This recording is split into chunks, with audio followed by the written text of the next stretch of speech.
주님 말씀하시면 내가 나아가리라. 주님 뜻이 아니면 내가 멈춰서리라.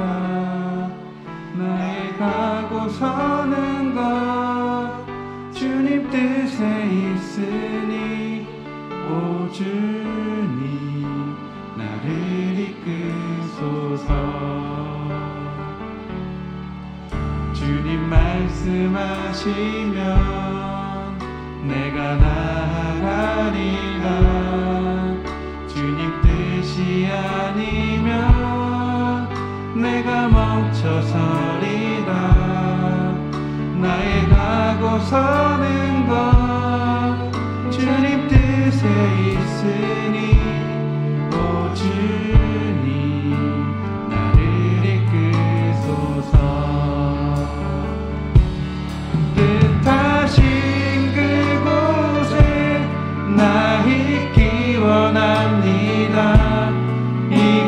이끄시는 대로 순종하며 살리니 연약한 내 영혼 통하여 일하소서.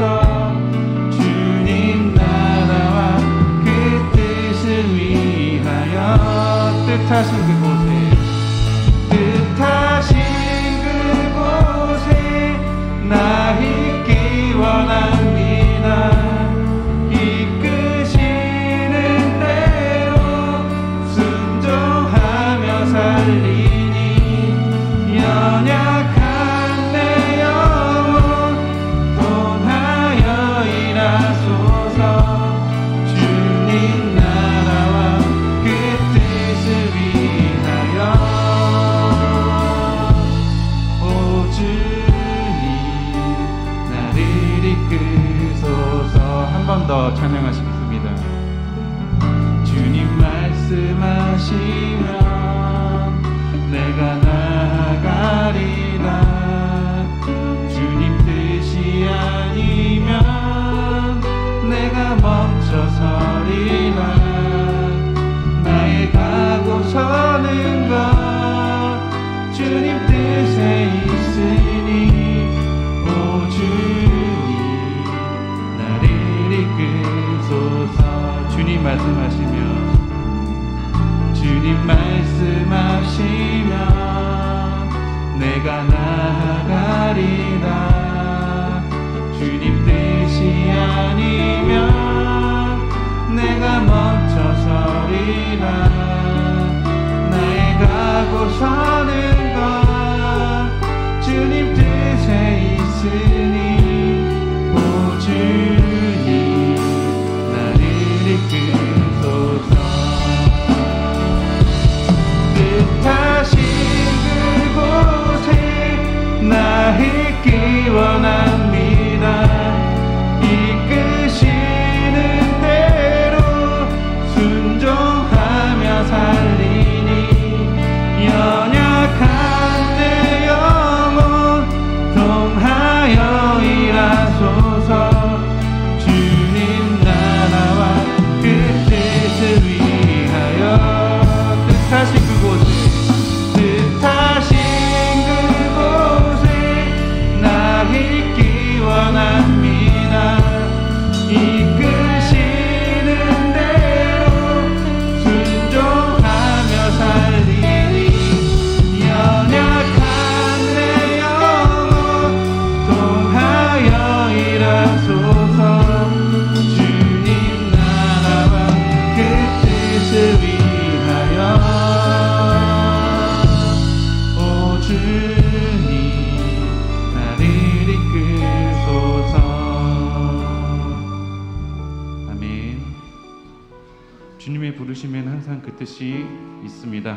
찬양하시겠습니다.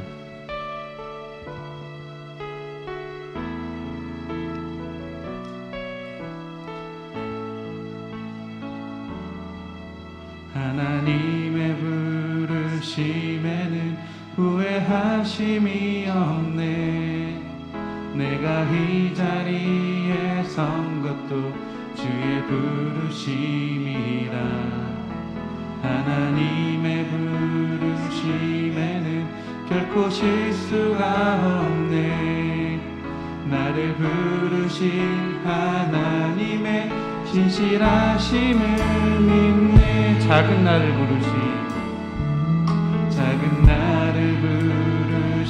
뜻을 나는 알 수 없지만 오직 감사와 순종으로 주의 길을 가리라. 때론 내가 연약해져도 주님 날 도우시니 주의 놀라운 그 계획을 나는 믿으며 살리.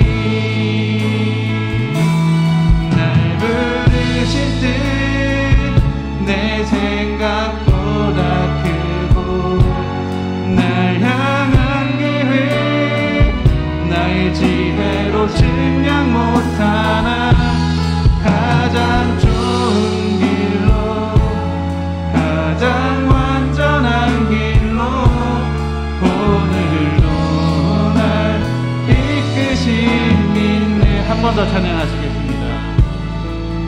하나님의 부르심에는 후회하심이 없네. 내가 이 자리에 선 것도 주의 부르심이라. 하나님의 부르심에는 결코 실수가 없네. 나를 부르신 하나님의 진실하심을 믿네. 날 부르신 뜻 내 생각보다 크고 날 향한 계획 나의 지혜로 증명 못하나 가장 좋은 길로 가장 완전한 길로 오늘도 날 이끄시니. 날 부르신 뜻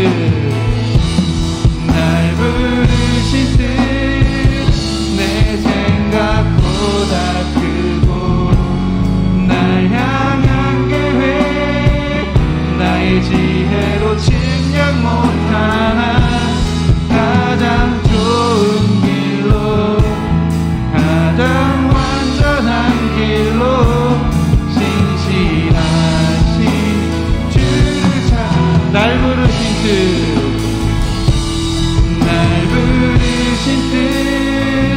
내 생각보다 크고 날 향한 계획 나의 지혜로 증명 못하나 가장 좋은 길로 가장 완전한 길로 오늘도 날 이끄신 믿네. 우리가 재물의 청지기에 대해서 지금 나누고 있는데요. 그 재물의 청지기에 대해서 나누려면 재물에 대해서 하나님이 원하시는 그 태도가 있다라는 것입니다. 그래서 그 태도가 무엇인지를 살펴볼 필요성이 있습니다. 자, 읽어볼까요? 시작. 하나님의 공급하심을 온전히 신뢰한다. 하나님의 공급하심을 온전히 신뢰한다. 자, 이걸로 하겠습니다.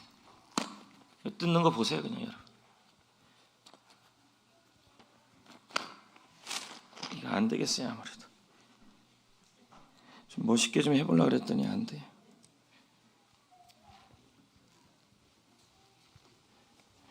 이렇게 나중에 해결할게요.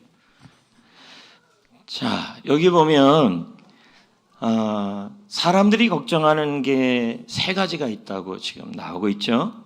예, 보입니까? 그래서 3F라고 이렇게 되어 있는데 사람들이 걱정하는 게 음식이죠. 나는 걱정 안 하는데요. 그러는데 지금 여러분 걱정하잖아요. 저녁에 뭐 먹을까? 또 저녁 먹고 나면 아침에 뭐 먹을까? 그러니까 우리는 늘 음식에 대한 걱정이 있는데, 자, 저녁에 뭐 먹을까, 아침에 뭐 먹을까는 두 가지 의미가 있는 거죠. 첫째는 돈이 너무 많아서 어떤 음식을 먹을지 골치 아프다는 의미가 있고, 어떤 분은 너무 먹을 게 없어서 내일 뭐 먹지? 이제 이런 의미도 들어있는 거죠. 그러니까 어떻든 사람들은 이 음식에 대한 걱정이 있는 겁니다. 또 저 같은 사람은 너무 살이 찌니까 뭐 먹지? 이렇게 되는 거고, 또 너무 빼빼 마른 사람은 살을 쪄야 되니까 또 뭐 먹지? 그러니까 사람은 어느 상황, 어떤 조건에 있든 부하든 가난하든 찌든 마르든 다 음식에 대한 걱정이 있다는 거죠. 맞지 않아요? 다 걱정이 있습니다. 두 번째는 사람이 또 뭐에 대한 걱정이 있냐면 옷이지요. 패션 아닙니까? 그러면 여러분 생각해 보기로 이런 거죠. 옷이 너무 많아서 옷장을 보니까 나 뭐 입지? 이거 하고, 옷이 너무 없어서 나 뭐 입지? 다 걱정이라는 거죠. 맞습니까? 그리고 저 같은 사람은 작년에 입었던 옷이 맞지가 않으니 나 뭐 입지? 이렇게 되는 겁니다. 또 빼빼 마른 분들은, 이분들은 걱정이 없나요?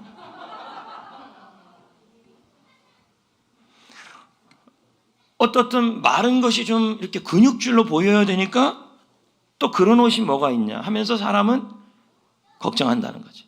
그러니까 사람들이 걱정하는 거 보면 거의 먹는 거, 입는 거예요. 거의 보면요. 예. 또 세 번째는 뭐예요? 미래. 자신의 미래가 어떻게 될 건가. 예? 돈이 많은 사람도 미래가 걱정되겠죠. 과연 이 돈이 될까? 계속. 또 돈이 없는 사람도 나는 앞으로 돈을 더 많이 벌까? 아니면 더 못 벌까? 다 뭐예요? 나름대로 걱정이 있다는 거죠. 그러니까 음식, 옷, 미래. 모든 사람들은 이 부분에 대해서 모두 걱정하고 있다라는 거예요. 그런데 이 불안을 극복할 수 있는 방법이 뭐냐? 글자가 보입니까? 네, 뭐냐면 역시 3F다. 뭐라고 그럽니까? 첫 번째는 퍼스트라는 거죠. 먼저예요, 먼저. 하나님의 나라와 의를 구하면. 두 번째, 아버지께 구하면. 그 다음에요, 하나님 아버지가 채워줄 것을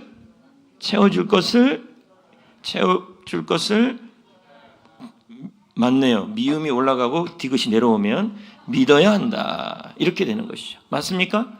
그러니까 우리가 예수님 말씀 그대로 너희들을 저쪽에 하늘에 나는 새를 봐라. 그리고 들에 핀 꽃을 봐라. 그들이 먹는 걱정, 입을 걱정하는 거 봤냐? 하나님이 다 먹이시고 입히시지 않냐?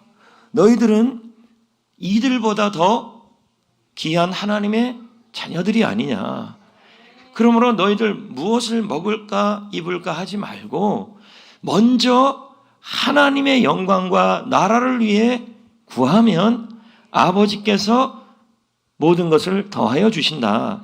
그리고 채울 것을 뭐 하라는 거예요? 하나님 아버지가 채워줄 것을 믿으라는 거죠. 왜냐하면 하나님은 우리의 천부시니까, 하나님 아버지니까 그 아버지가 채워줄 것을 믿고 살아가라. 이렇게 설명하고 있는 겁니다. 사실 여러분들이 무엇을 입을까 걱정하든 안 하든, 어떻든 여러분 걱정하든 안 하든 입고 나가야 됩니다. 시간이 되면. 그렇죠? 무엇을 먹을까 하다가 걱정하다면 그냥 굶으면 아무거나 먹어야 됩니다. 아닌가요? 먹어야죠. 그 다음에 미래가 아무리 걱정된다 그래도, 미래가 어떻게 될지 아무리 걱정된다 그래도 그냥 미래는 오게 돼 있다는 거죠. 그럴 바에는 먹는 것도 입는 것도 미래도 아버지께서 채워줄 것을 믿고 맡기고 내가 할 일은 아버지의 나라를 위해 살아가는 거라는 거죠. 그럴 때 하나님이 모든 것을 더하여 주신다. 이 더하여 준다는 말이 무슨 뜻입니까? 오리겐이 말했죠. 덤을 주신다. 주시는 거 외에 하나님의 나라를 구하여서 살아가면 하나님께서 더하여 주신다. 이렇게 설명하는 거죠. 자, 그러면 재물에 대한 두 번째 태도.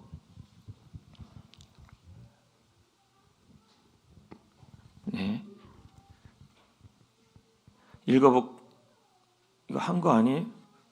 한 거예요. 자, 다음요. 주시는 것에 만족한다. 만족하자. 이건 무슨 말이에요? 하나님이 현재 나에게 주신 것에 대하여 당연하게 여기지 말고 감사하라는 얘기죠. 감사. 디모데전서 6장 7절 8절 읽어봅시다. 시작. 우리가 세상에 아무것도 가지고 온 것이 없음에 또한 아무것도 가지고 가지 못하리니 우리가 먹을 것과 입을 것이 있는 줄을. 족한 줄로 알 것이다. 그러니까 실상은 이 땅에 올 때 아무것도 가지고 오지 않았다는 거죠. 여러분 태어날 때 옷 입고 태어났어요? 태어나자마자 베네 쪽을 입고 태어납니까? 아니죠. 태어날 때부터 돌반지 끼고 태어납니까? 아니죠. 태어날 때부터 여러분 무슨 패션적인 옷을 입거나 그런 건 아니잖아요. 태어날 때도 우리는 정확히 말하면 아무것도 가지고 오지 않았다는 거죠. 그렇죠? 그러니까 뭐예요? 지금 내가 입는 옷이 이렇게 입고 지금 옷 다 입었잖아요. 그리고 오늘 점심 다 드셨잖아요. 먹을 것과 입는 것이 현재 이렇게 먹고 입고 있다면 뭐 한 줄 안 하는 거예요? 감사하라는 거죠.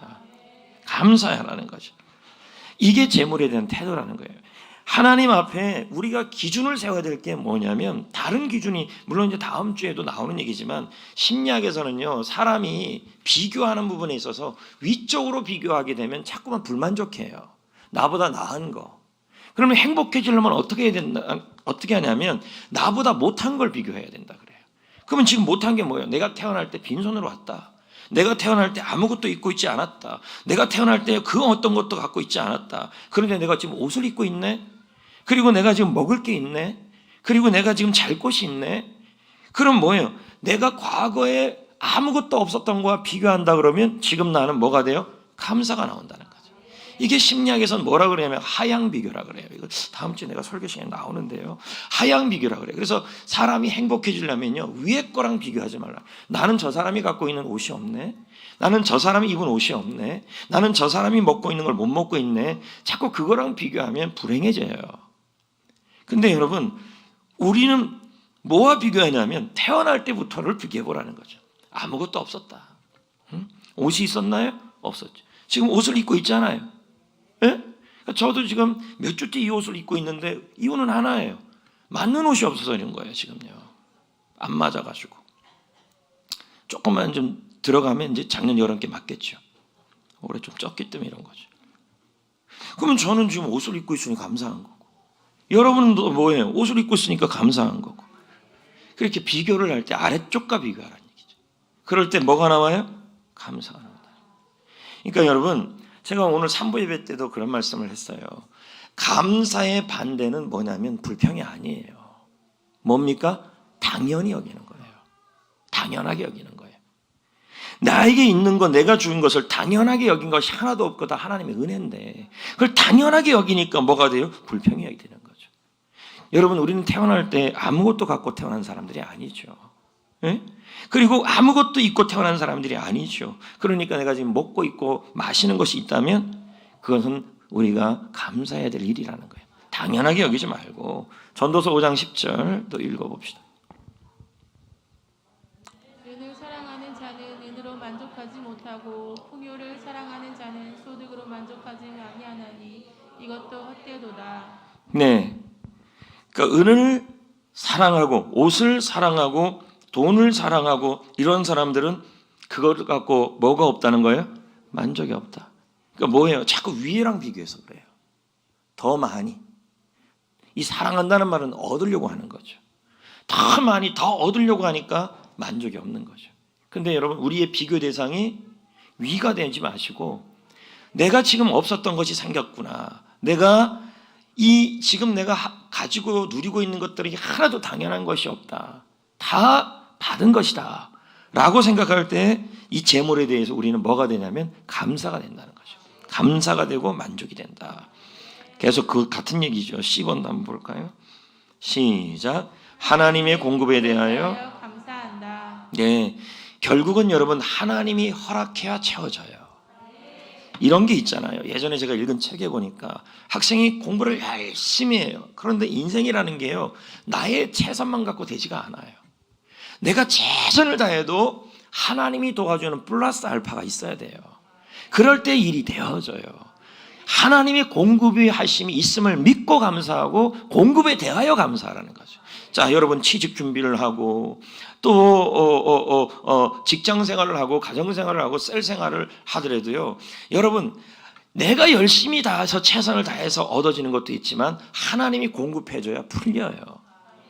그 부분에 대하여 감사하라는 얘기죠. 하나님이 주셔야 되니까. 시편 136편 25절 읽어보겠어요. 시작. 모든 육체에게 먹을 것을 주신 이에게 감사하라. 그 인자하심이 영원함이로다. 그렇죠. 하나님께서 먹을 것을 주심을 감사하라. 우리나라도 보십시오. 지금 이렇게 잘 먹고 쌀 충분하게 먹고 살았던 시대가 오래전의 얘기가 아니잖아요. 그렇죠? 보릿고기 얘기도 있었고, 예전에는 쌀도 제대로 먹지도 못했고, 그리고 여러분 정금이라 그러고 뭐 보리쌀이라 그러고, 그리고 쌀도 제대로 먹지 못하는 그런 어려운 시절도 있었어요. 그러니까 지금 우리나라가 이렇게 먹을 수 있고 할 수 있는 것도, 이거는 하나님께서 우리나라를 축복해 주신 부분도 있다는 거죠. 모든 육체에 먹을 것을 주시는 이가 하나님이에요. 그러니까 하나님이 여러분을 먹을 거 입을 것을 채워 주셔야 합니다. 공급해 주셔야 합니다. 근데 어떨 때 더 공급해 주십니까? 하나님의 나라와 의를 위하여 살아갈 때, 하나님의 영광을 위해 살아갈 때 하나님께서 공급해 주신다는 거예요. 그리고 여러분, 우리가 태어날 때 빈손이었죠? 빈옷이었죠? 아무것도 없었죠? 그런데 하나님께서 여러분 이만큼 살게 하셨죠?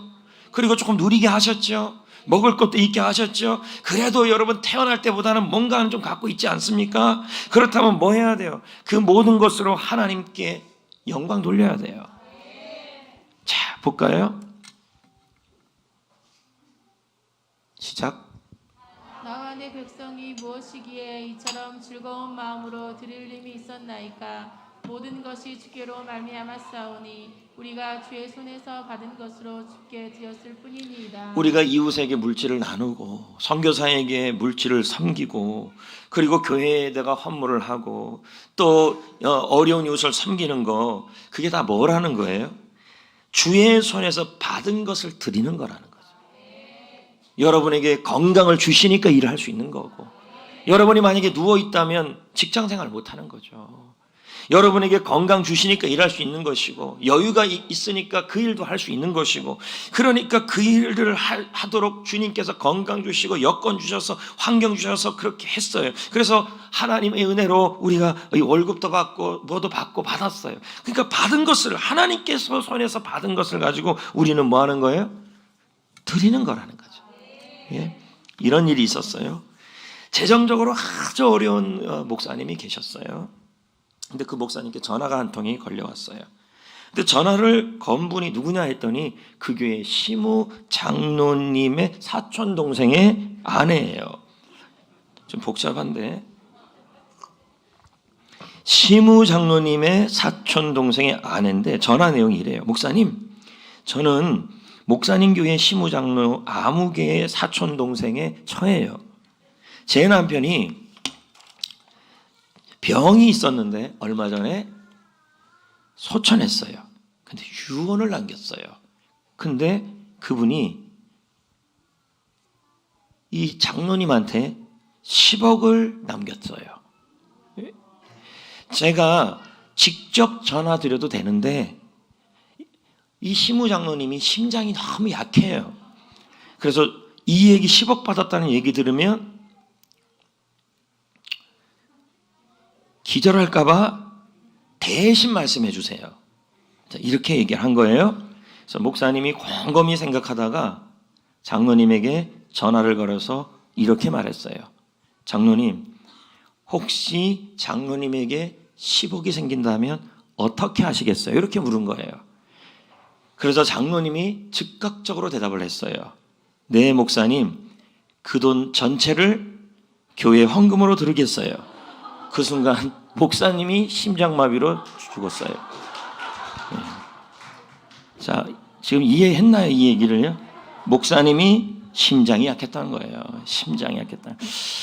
저도 이걸 준비하면서 한번 생각해 봤어요. 누가 저보고 10억을 헌금하겠다. 저도 조금 심장이 떨 것 같아요. 이게 쓸 데가 참 많은데. 근데 이분이 심장에 마비가 되어서 돌아가셨어요. 하늘나라 가셨어요. 뭔 얘기를 하려고 그러는 거냐면, 여러분, 우리가 하나님 주의 손으로 받은 것을 주께 나누고 드리는 거라는 거죠. 이해됐습니까? 그래서 우리가 선교사님을 섬기는 것도 내 돈이 아니라 주님이 지혜 주셔서 공부해서 취직한 거고, 그리고 내 돈이 아니라 주님이 건강 주셔서 그 일을 하게 한 거고, 내 돈이 아니라 남편을 통해 하나님께서 일을 열어주시는 것이고 앞으로도 열어줄 것이고, 자, 이렇게 주신 것이기 때문에 주님 앞에 내 거를 드리는 게 아니라 주님께 받은 것을 드리는 거라. 이 사고를 가지셔야 돼. 우리가 헌물을 하고 주일마다 헌물을 하고 또 다음 주에 네팔 선교를 위해서 1년에 한 번씩 섬기는 그런 예물을 드리고, 이럴 때 이걸 내 거를 드린다고 생각하면 여러분 손이 떨리고 심장마비가 와요.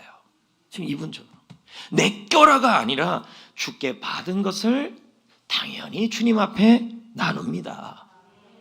예, 이런 마음을 먹어야 올바른 청직이라는 거예요. 그리고 이런 사람에게 은혜를 더하여 준다라는 거예요. 하나님께 드리는 것은 무엇일까요? 첫 번째 드리는 것은 먼저는 감사해야 돼요. 일할 수 있어서 감사. 그래도 이렇게 어려운 시기에 소망 갖고 하나님 사업할 수 있음을 감사. 어떻든 다 감사해요. 네. 그리고 두 번째는 하나님께 드리는 일은 1번의 우선순위입니다. 왜요? 주께서 주셨기 때문에 내가 드린다. 그러니까 내가 먼저 주님 앞에 드리는 것이 가장 우선이 되어서 하나님의 물질의 주권을 인정해야 된다는 거예요. 그리고 드린다라는 것은 사실 여러분 생각해 보세요. 내가 하나님께 물질을 나누고 어려운 이웃을 섬기고 네팔을 섬기고 뭐 이런 일들을 하려고 이렇게 드린다라는 것은 뭐냐면 이것은 주님의 것이고 주님이 채워주시고 주님 것이고 앞으로도 주님이 채워주셔야 합니다라는 믿음이 있어야 될 수 있어요. 그래서 여러분 하나님께 드리는 이 모든 행위는 뭐냐면 믿음이에요. 믿음. 그렇죠? 여러분 또 재미난 이야기를 하나 하려고 합니다.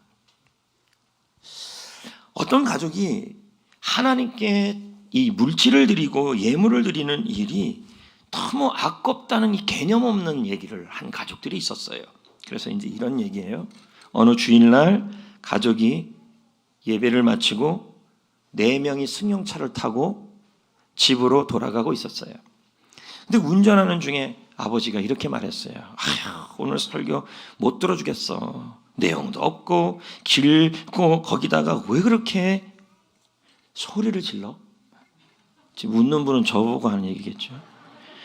옆에 있던 엄마가 받아서 불평을 해요. 아이고 장로님 기도는 왜 그렇게 길어? 근데 왜 중간에 자꾸 울어? 그래서 더 길어졌잖아. 이렇게 얘기를 했어요. 뒤에 있던 아들이 거들면서 말했어요. 성가대는 오늘 완전히 돌겠어. 뭔 장송곡이야 찬양이야? 그랬더니 뒤에서 눈을 감고 있는 딸이 말했어요.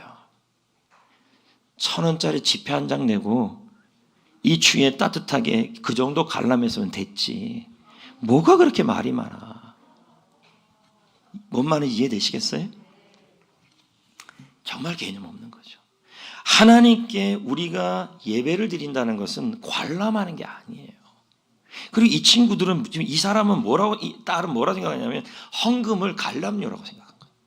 1,000원 내고 에어컨 빵빵하게 있는 데서 있다 왔으면 그만만 하면 품위 유지한 거 아니야. 이 의미죠. 여러분 우리가 하나님께 물질을 드리고 예배를 드리는 것은 관람하기 위해서 드리는 게 아니라 나를 하나님 앞에 드리는 예배예요. 그리고 나의 믿음이에요. 하나님 앞에 나의 물질을 고백하는 게 바로, 그래서 구약에서는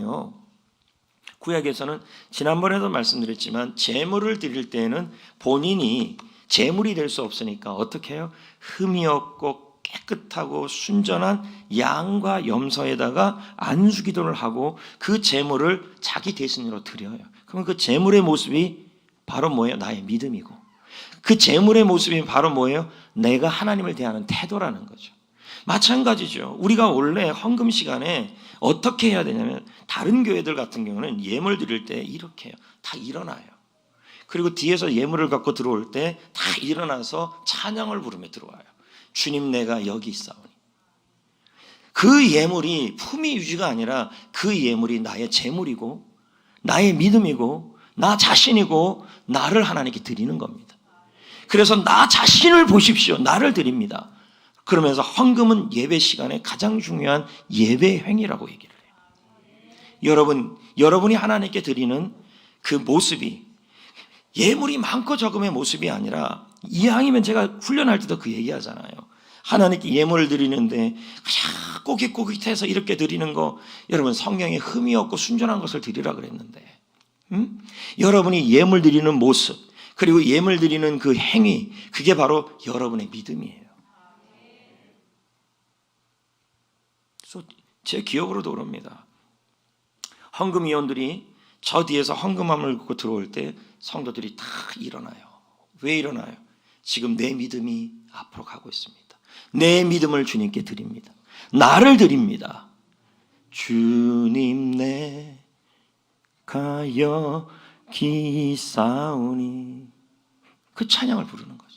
그러니까 헌금 드리는 시간이 뭐 뺐으면 좋겠다가 아니라, 그 예배 전체의 예배는 서비스예요. 하나님께 드리는 행위예요. 그러니까 헌금 자체도 뭐냐면, 따지고 보면 예배의 드림이에요.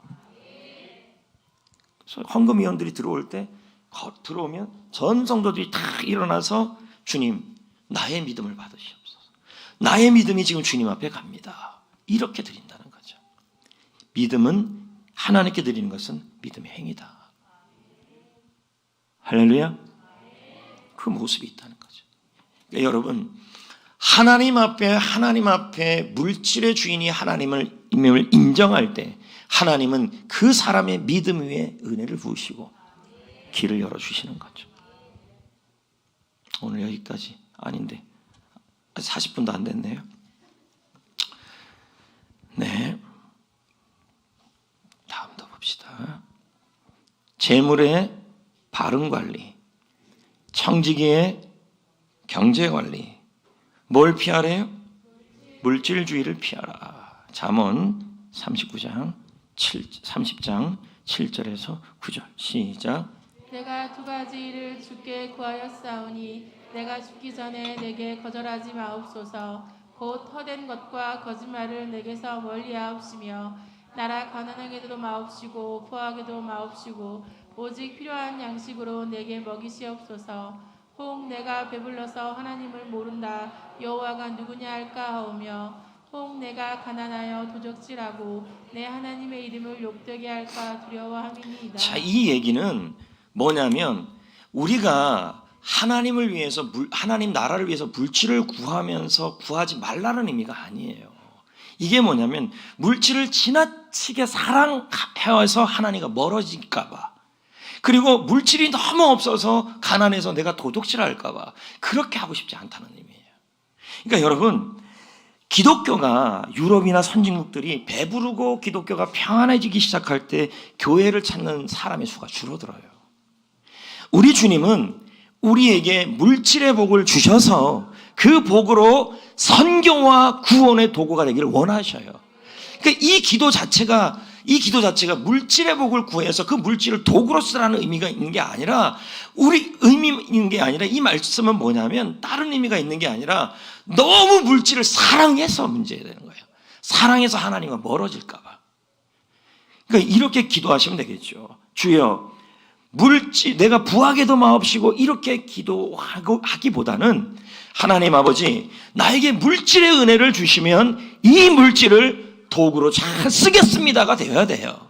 근데 지금 이거는 뭐가 되고 있냐면, 물질을 사랑하는 나머지, 너무 사랑한 나머지 부자가 됐어요. 그러니까 어떻게 됩니까? 주님과 멀어지게 된다는 거예요. 그러니까 그거에 대한 걱정을 가지고 구하는 내용이에요.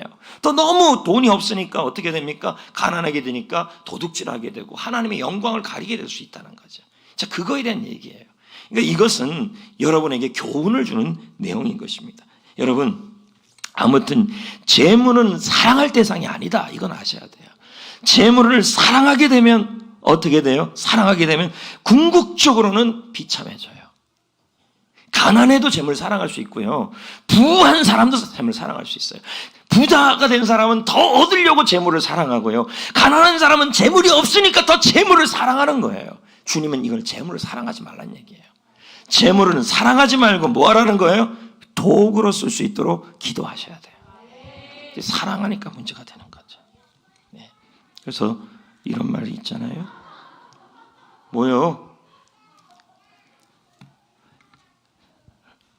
시작. 재물 사랑하면 파멸을 맞이한다. 재물을 사랑하는 것의 신호.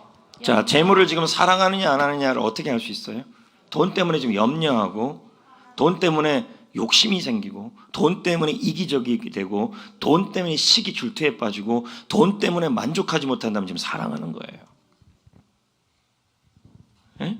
내가 아무것도 갖고 오지 않았는데 이 정도 있으면 감사하고 그것으로 하나님 나라를 위해 더 쓰임받고 싶어서 물질이 필요합니다로 가야 되는데 그렇지 않고 자꾸 돈 때문에 염려하고 탐심하고 그래서 점점 이기적이 되고 시기하고 나눌 줄 몰라주고 불만족스러워지고 이렇게 돼버리면 뭐가 되는 거예요? 이 사람은 지금 본인은 아니라 그래도 재물을 사랑하고 있는 거예요.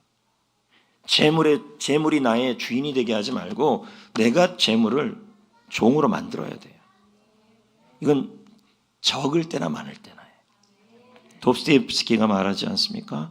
돈이란 읽어보겠습니다. 시작. 돈이란 비둘기와 같아서 날아왔는가 하면 곧 또 날아가 버리는 물건이다. 그러니까 뭡니까? 하나님이 머물게 하고 싶은 돈이 돼야 돼요. 돈은요 내가 붙잡으려고 해서 붙잡아지는 게 아니고 맞잖아요. 내가 가라 그래서 가는 것도 아니라는 거죠. 하나님께서 그 재물을 머물게 하고 싶은 사람이 되어야 돼요. 그런 사람이 뭐냐면 바로 그 재물을 잘 수단으로 쓰는 사람이에요. 재물은 수단이지 도구이지 사랑 대상은 아니다. 알겠습니까? 그래서 도구와 수단으로 사용하는 사람은 그 재물이 머물어요. 그러니까 여러분들이 저 사람을 딱 보면 저 집사님은 보면 재물에 대하여 저렇게 없는데도 자유로워 보인다. 근데 저 사람은 재물이 저렇게 많은데도 뭔가 계속 쫓기는 것 같다. 이런 사람이 있다는 거죠. 그리고 제가 좀 한마디 한다면 이제 곧 청년들이 취직하는 청년들이 있어요. 근데 그 청년들이 취직 전에는 참 취직하려고 예배를 잘 나와요. 근데 취직하고 나면 잘 직장에서 인정받고 돈 더 많이 벌려고 주님과 멀어져요. 이러면 뭐예요? 재물을 사랑하는 거예요. 똑같은 케이스죠. 최민영 청년이 진짜 하나님을 사랑하는지 안 하는지는 남자를 만나보면 알아요. 왜요? 남자를 만났는데 예배를 더 잘 나오고 아멘. 제자 훈련 잘 드리고 아멘. 제자 훈련 안 빠지고 아멘. 제자 훈련 빼먹고 데이트 가고 해봐요 한번. 이건요 가짜 사랑이에요. 왜요? 목사님 왜 그렇게 해요? 절대로 하나님 안 맺어줄 겁니다. 왜요? 내가 그렇게 또 기도할 거고 또 진짜 하나님에 대한 신앙이라면 그리고 그 남자 그 여자 여긴 여자만 안 되죠. 그 남자가 하고 진짜 하나님이 원하시는 그걸 요거 아니에요? 그라면 만날수록 하나님 앞에 더 나와야 돼요. 신앙이 더 좋아야 되고. 그러니까 만약에 그렇다면 당신은 그 남자를 사랑하는 거예요. 사랑해야 되는데요. 하나님보다 더 사랑하면 안 돼요. 왜 그래요? 주님은 질투하시는 분이에요. 하나님과 왜 짜증내요? 여러분, 하나님과 애인의 이 사랑은 달라요. 하나님은 나의 왕으로서 사랑하는 거예요. 애인은요, 남자로 사랑하는 거고. 뭐 이렇게 어려워요? 그만합시다. 내가 예의주시 하겠다는 거예요, 청년들. 그리고 곧 취직할 애들, 청년들도 예의주시 하겠다는 거죠. 왜요? 그 친구들이 취직해보면 진짜 믿음인지 아닌지를 알 수 있고, 애인 생겨보면 알 수 있고, 결혼해보면 알 수 있고, 애 낳으면 알 수 있고. 믿으시면 아멘. 애 낳고 주님 멀어지고 그냥 애 벌벌벌벌 떨고 있으면요, 그것도 다시 생각해 봐야 돼요. 여기까지만 합시다. 어떻게 좀 이해됐어요? 섬김.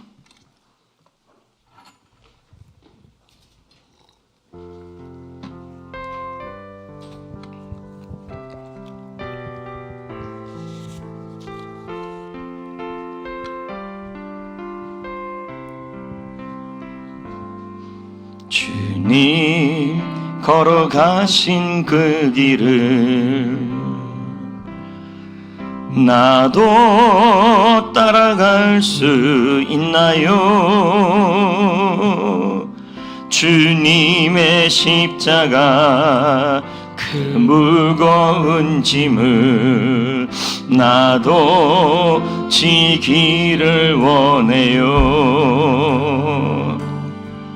서로 사랑하라신 말씀 내 이웃을 내 몸과 같이